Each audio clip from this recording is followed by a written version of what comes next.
আসসালামু আলাইকুম। সবাইকে আমার ইউটিউব চ্যানেলে স্বাগতম।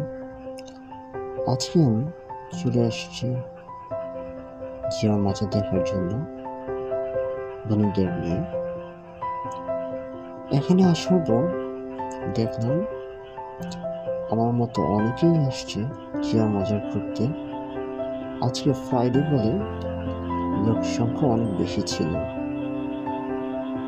যাই হোক, যে আগ্রহ নিয়ে জিয়া মাজাটা দেখতে আসলাম সেটা দেখা হলো, কিন্তু সবকিছুর মাঝে একটা বিষয়, এটা একটা কবর বা মাজার যেটাই বলেন, এখানে একটা পরিবেশ যেটা কিনা থাকা দরকার ছিল, যে সম্মান ওনার প্রতি, জিয়া উদ্যানে আসছে, জিয়া মাজার দেখতে আসছে, সেই জিনিসটা আসলে মানুষদের মধ্যে পাওয়া যায় না। অন্তত একটা মুসলিম হিসেবে আমি বলবো, একটা মাজারে বা কবরের পাশে আসলে যে জিনিসটা থাকা দরকার ছিল, এখানে সেই জিনিসটা দেখতে পেলাম।